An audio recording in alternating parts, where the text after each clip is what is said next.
In this video, I will go through 5 skills that you will learn during your university studies, no matter your major. What's up guys, and welcome back to the channel. If this is the first time we're meeting, my name is Oliver and I'm a master's student in economics at Aalto University in Finland. On this channel we talk about education and early career development, specifically here in Finland, so if you're new here, do consider subscribing. Before we jump into the first skill in this video, let me thank Aalto University for sponsoring this video. Aalto is the #1 ranking university in Finland in the fields of technology, arts and business. I've done both my bachelor's and master's degrees at Aalto, and I cannot recommend enough for you guys to do the same. The application for master's degrees at Aalto University has just opened up and they will close by the 3rd of January, so I really recommend that you guys apply in time. So the first skill that you will learn during your university studies is critical thinking. Being able to critically evaluate everything that you read and hear is extremely important. Especially in the time of social media and the internet, now that you're bombarded with information from all sides without basically any fact-checking, it is really important that you guys are able to, first of all, critically evaluate the information that you're getting, but also being able to do your due diligence with these sources. So as a university student, you are a part of the academic community where your job is to become a better thinker. A part of this is actually learning the academic process of testing and questioning different hypotheses. This is basically what academics and peer reviewing is all about. When someone publishes a paper, it is the job of the other academics to test the validity of the results by critically evaluating the data and the process used. Actually, this is an extremely good skill to learn even if you are not a university student or an academic researcher. Being able to evaluate and even question information is actually a skill that is highly appreciated in the job market. So the second skill that you will learn during your university studies is actually tied really close with the previous skill, and that is knowing how to Google properly. This might also sound like a funny thing to learn in a university, but you would actually be surprised how much of your time will be spent looking for information from different sources. No matter if you're looking for financial information on a company for a case study, or perhaps sources for your thesis, or even simply a formula for a math problem, you still have to know where to and how to look for that information.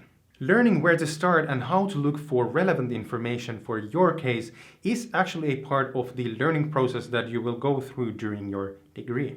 The ability to find relevant information for your case actually goes hand in hand with the previous skill, which was critically evaluating the information that you actually find. Overall, looking for information from reputable sources and doing your due diligence on the information before using it is actually a huge part of your studies, which is emphasized when you're doing your thesis work. Jumping to the third skill that you will learn during your university studies, that is going to be rationalizing and arguing your decisions. Again, this is a skill that is not only useful for you when you're studying, but also extremely useful after you have moved on to work life. Again, this skill is closely tied to the 2 previous ones. You know, rationalizing and arguing your ideas should be, in my mind, directly linked to your skills to A, finding relevant and reputable information, and B, to making sure that that information is actually valid. So during your studies, you will be required to turn in a huge amount of case studies, written reports, and presentations where you will be required to actually argue the decisions and conclusions that you have made. As a student and a member of the academic community, you have to learn how to argue these decisions based on previous research and data. This is to say, and also this is the most important point, you simply cannot base your decisions and conclusions on your feelings or on your opinions. Rather, you have to base them on facts and data. So the same case will go to any work that you actually end up doing.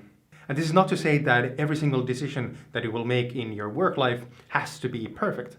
On the contrary, most of the decisions made in business and in life will be made on imperfect data and in uncertain conditions. However, this is not an excuse to become sloppy about actually backing up your decisions on at least some reputable information. As an example, personally, I've seen way too many business decisions made, based on feelings or, this seems like a good idea approach.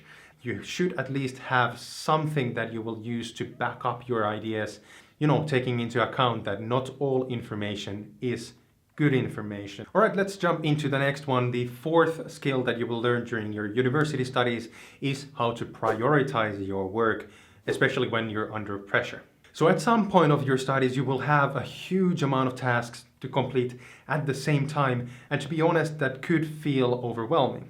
Not only will these tasks include your courses and your exams, but also taking care of your personal things like your finances and, more importantly, your health. At the same time, you're also expected to apply for internships and summer jobs, while the application process for those jobs is usually in the middle of your busy semester. So all of these small tasks will take time in your calendar, and it is extremely important that you learn really quickly how to prioritize each task according to the importance to the overall big picture. Unfortunately, this is also a skill that is highly important, but at the same time a skill that is not taught at the university. In addition, this is also one of the biggest reasons why we see so many people burning out, not just while they're studying, but also while working on a job.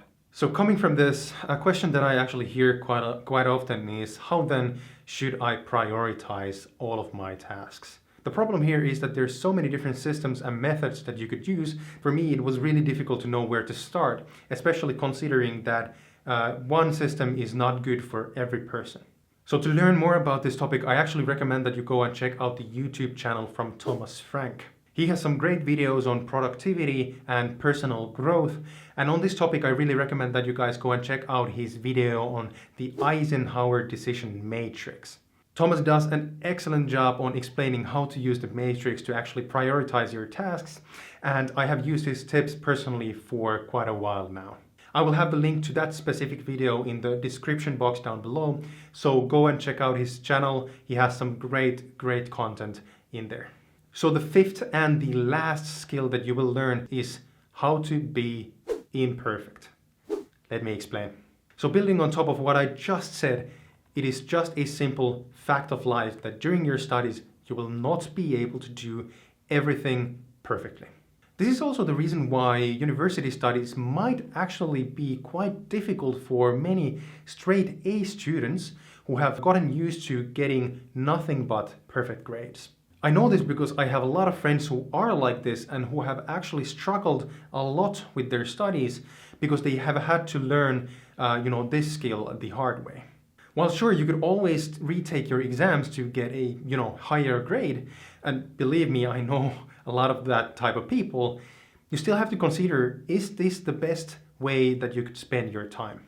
Seriously, consider this for just a second. Is it worth your time to redo exams, or even worse, redo a whole course, just so that you can raise your grade from, say, 4 to 5?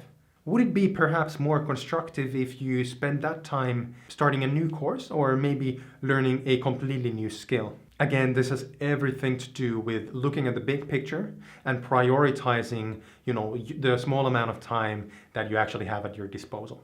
At this point, I really want to remind you that I actually work at a recruitment agency that is specialized in hiring young, highly educated talent like you guys.